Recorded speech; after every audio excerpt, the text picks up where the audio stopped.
Hello and welcome back to the channel. We move into our next game, game 2 of the UK Nationals, and I was drawn against Mark with his Daqan. So my list has not changed. Aliana, big block of archers with the Storm Sorceress, who so far has done nothing for me.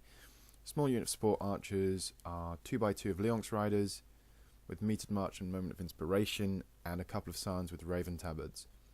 His list was quite interesting. He had a 2x1 of Rune Golems with Visored Helms, which really caught me unawares towards the end of this game, as you'll see. A single Golem, carry Wraithstalker with Fortuna's Dice, Lord Hawthorne, who may have had a couple of upgrades, I can't remember exactly. 3 Crossbowmen, again, might have had an upgrade, and 4 Archers with rank Discipline, if I remember correctly. I don't remember exactly what was in Mark's list. There are a few upgrades that are probably missing, but if I've forgotten them, then they weren't really important for this game. So here's our deployment. We are playing, the deployment is unprepared, and we're playing Confluence of Magic. So the runes are whatever they are when we cast them, and we can pick up tokens to recast some of them. I got to deploy on the big edge, the zone 5 deployment. So I've got my big archers, my scions flanking that, my small unit archers, Aliana, and my Leonx. And over here he's got Carry, Lord Hawthorne, his 2 golems, his 3 crossbowmen, and his 4 archers, and he used Hawthorne's ability to deploy him as a 4x1 and his lone golem out here.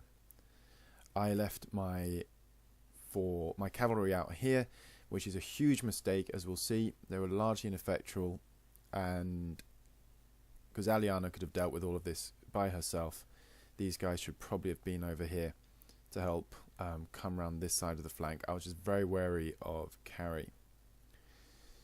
So here's our turn. This is what we've got. 3 green runes, no red runes, and a blue rune. I like the 3 green runes, as it will give me lots of wind runing shenanigans, but the red runes means that the Storm Sorceress is going to do absolutely nothing. Not that she does anything anyway. So here we go at the end of the first turn. Everyone's moved up a bit. Not a whole lot has happened. He's trying to anchor his archers behind this piece of terrain. Brought his crossbowmen forward to get into range for some shooting. Moving his golems here. They're a bit difficult to maneuver. Pushing Carry up. Hawthorne hasn't moved because he's just dished out a ton of inspiration tokens, and this golem here is trying to do something. I've pushed these guys far too far out here. Again, they're not going to do much. The real weakness in my game here is not being able to use my riders properly, is my overwhelming feeling after the weekend. So turn 2, the runes haven't changed. And here we go. I've pushed this scion up past the archers. And this one's pushed up as well. These guys are trying to get a bead on his archers coming around the side, trying to avoid their line of fire and just trying to push around to sweep up his rank. He's put Hawthorne into this bit of terrain. I've pushed Aliana right up so she can take on his archers, and he's trying to shift them away here, which is actually very, very smart of him. These guys are taking some shots here, and they've taken off most of his crossbowmen.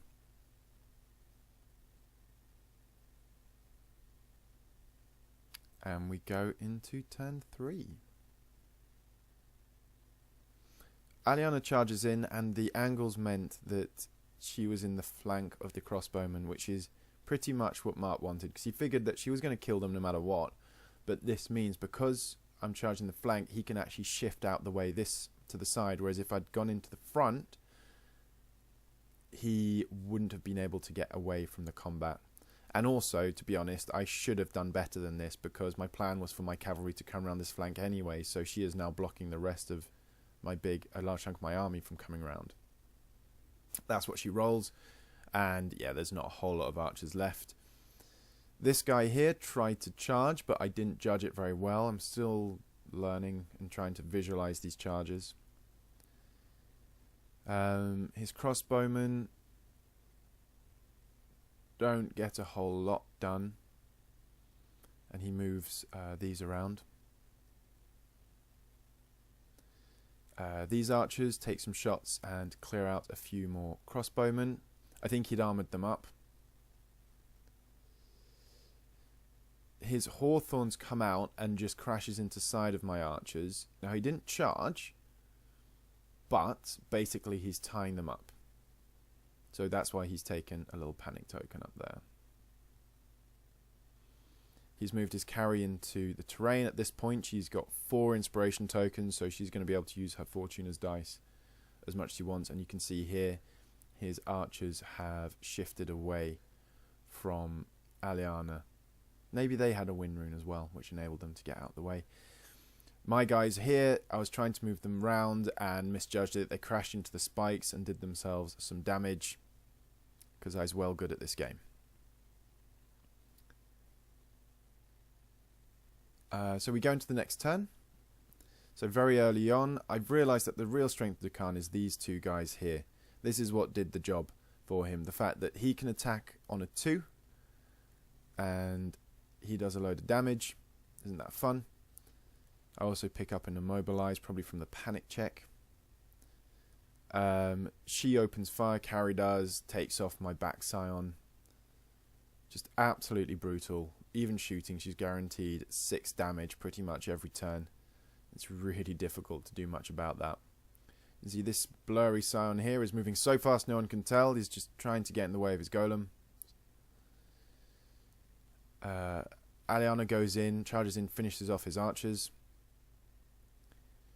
The golems here are able to charge my tree, but don't actually do anything. It's no rerolls can be tricky for them and give me a double panic, and it results in me ending up with a panic token. My riders have shifted around, trying to get back into the fight. I mean, these guys are just going to get whittled away down here. And at this point, we're into turn 6. There are a few turns that not a lot happened, so I might be missing a few pictures. But at this point, we're into turn 6, apparently. Again, Hawthorn attacking early is clearing out my trays here. These guys are trying to get round. I'm not sure. Aliana is trying to move into some form of position where I can get anything done.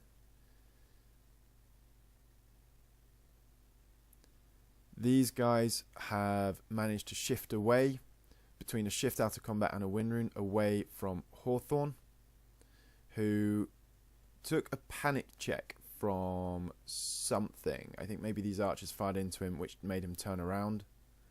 And she's just been absolutely creaming everything, chucking stuff.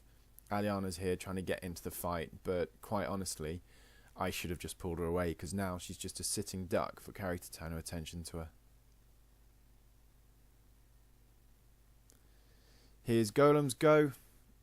This one's just rallying up and getting some attacks, dialing in some attacks just in case, but they just absolutely demolished this guy. He lasted longer than he should have. Carrie's done a couple of wounds to Aliana, and the thing is, at this point, because she shoots on a 2, I can't get away from this. That was my mistake. These archers just trying to run away best they can. Somehow these guys have ended up back in combat. And there we go. She gets shot off. My riders finally get it into the side of his golems, use their moment of inspiration, get a whopper amount of damage, but not enough to get through their armor 5 with the visored helms.